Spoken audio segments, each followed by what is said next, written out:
These are 10 simple classroom hacks that have helped me over my 10 years of teaching to teach more effectively and have better classroom routines.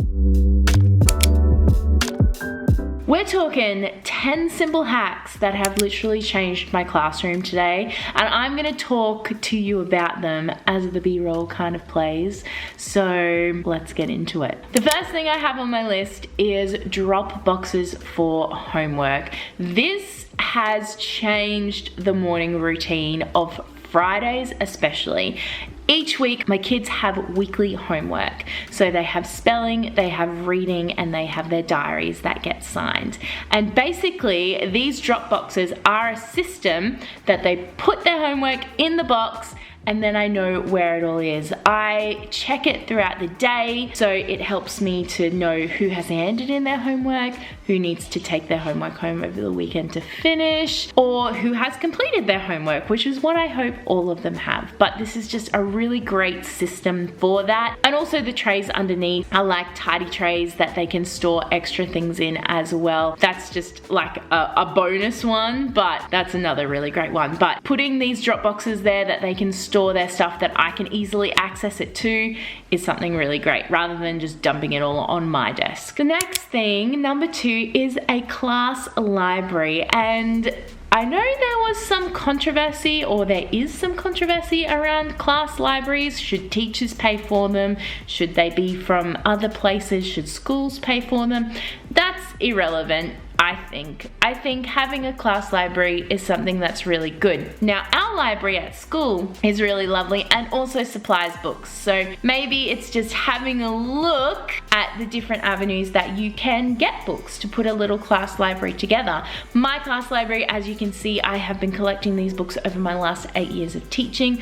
I love to go to things like the Lifeline Book Fest or charity shops or op shops or things like that, where books are significantly cheaper, and set myself a budget. So maybe say I've got $50 and I'm gonna go and buy as many books as I can. Things like book clubs as well are really good when they have their sales. Buy books for your classroom. So if a school isn't providing books for you, there's different ways where you can get books for cheap and not have to spend thousands upon thousands of dollars. In fact, I would 100% recommending that you don't buy new books, because new books, they just get wrecked.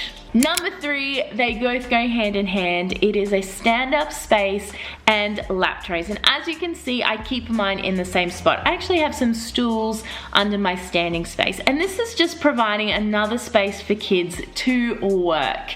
Now, this works especially well for those kids that just can't sit still and just need that little bit of extra movement. Even if that's just walking to stand-up space, it's really good for that. The lap trays are really good for group work or kids that want to work on the floor. Just gives them a desk to put their stuff on, which is really great. Or if kids are working outside, gives them a desk to put their stuff on, so they're not like crouching over or hunched over, or them writing is really messy and illegible. I picked up these lap trays from Spotlight for dirt cheap. I think they were like $5 to $10 each, but I've also seen them in Kmart and other places like that. So you don't need many. I only have 5, and I have a class of 28, and that gets us through. The next thing, or the next hack, is to just think about, look, this hack might not actually suit everyone because it really depends on your class, but this next hack is putting my kids in groups. And I actually put my kids in groups at the very start of the year, which might be a bit controversial, but it has been absolutely fantastic because my kids then learn how to work in groups, and groups isn't a thing that then becomes a novelty and they don't know how to work in. From day one, we set the expectations and we know what we're doing. So groups aren't a novelty to them anymore. They just, this is how the classroom is set out and this is how we work. So that I have found works really well. I've been doing that for the last 6 years. I've only had one class where that did not work with, and we moved them to rows. So it really depends on your kids, but I think working in groups is something that's really beneficial for kids and is just a really great way to set out your classroom as well. Group work for the win. Let's go. Number 6 is a short one, but it's an accessible teacher desk. Something that I have found is my kids like to have access to me at my desk, and it's more of that they can have that access to one-on-one time. So I've just provided some stools at my teacher desk where the kids can come and sit. I make sure that my desk is clear so they can put their stuff on it, and we can sit and we can work on their work and have a conversation, and not in like a you need to come sit at my desk kind of way, but just a hey, come sit at my desk, let's work together kind of way. I think it's really good for kids to have that access that's not scary, or not like I'm in trouble, I'm gonna go sit at the teacher's desk, but like almost like a privilege, like, oh, I really want to go work with the teacher at her desk. The next thing, number 7, is timetables on your desk. Now this is something that I've been implementing for a few years for a few different reasons.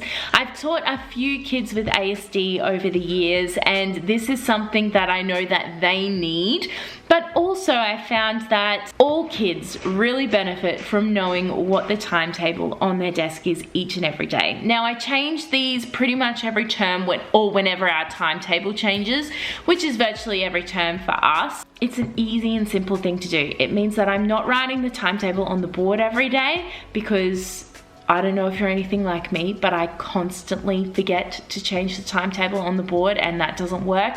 Whereas this system works really well because it's on their desk. That's what it is. Also on our nameplates, or on our timetables, on our nameplates there, we have our little class motto, we have their name, a little affirmations, which I think is really nice to just have on their desk. Calming morning routine. This has honestly changed the way my classroom is set up, especially depending on the type of kids that you have in your class. Some of them might need just 10 minutes in the morning to just center themselves and to just take a moment before you launch into work. So what I love to do is something really simple. Invite them in, get them organized, and then we read for the first 15 minutes of the day. And I might even have some lo-fi music playing in the background so that it is just really chill. Then we'll mark the roll, we'll say good morning to each other, we'll do devotions, we'll go through the announcements for the day. That whole section takes about 20 minutes to maybe half an hour, depending on what we've got on that day. It's not very long in the grand scheme of things, but it just gives them a moment to settle, to breathe, to go, yes, I'm at school, I'm focused, this is what I'm going to do. It also just relieves any of those jitters or bugs from if they've had an issue out in the playground that morning, or if they've had a really rushed morning coming to school. They know they've got that time to just before we launch into work. Number 9 is an uncluttered art display. Art is something that could consume your room. I don't know if you've ever been into one of those classrooms and there's just art absolutely everywhere, and it's just your mind is just in like sensory overload, and it's just a little bit wild. This is why I love creating a wall where you have your art display, and every time you do a new artwork, or as often as you want, you can change that artwork. So I just made these pictures on Canva. I printed them out, they're pinned to my wall. I cricketed the wonderful work, hung it up, and it's just really nice. And especially it looks really nice too when there's no art on the wall. We're currently working on some cute Pete Chroma inspired art, which should go up in the next week or so, but that's what's there at the moment. So yes, an uncluttered art display is something that I think is really beneficial for your classroom, especially for those kids that can't deal with a lot of sensory overload. There's like one spot in the classroom where it's like, this is the art. And plus too, that goes for the whole back wall. Having a back wall or a displays that actually mean something, not just meaningless displays, which you can see with like my geography wall and other things like that. They're not meaningless displays, they actually serve a purpose to what I'm teaching. Or things like class rules or things like that.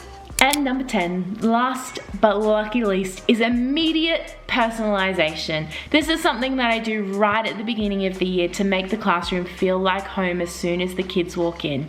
Having things on the walls, having a birthday chart, having their name on the door, having their names on their desks, just makes it feel like automatically this is their classroom, this is where I sit, this is where I belong. And that is why I do those things, and I think it makes a really big difference to your beginning of the year. Woo! Woo! So that, friends, are my 10 simple hacks that you can implement in your classroom. They are cheap, they are easy, they should not really cost you anything, but I promise you they will change the way you teach. Let me know down in the comments below, is there something that you do in your classroom after watching this video that you're like, oh, actually I do that and that is really useful and it's changed the way I teach?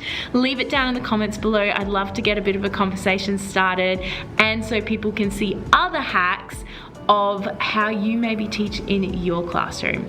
Friends, I have a whole stack of videos of day in the life and other lifestyle videos of what to wear to work and all of those kind of things. I would love it if you would also check those out. There will be some recommended videos in the end screen, so make sure you check those out, and I will see you in my next one. Bye.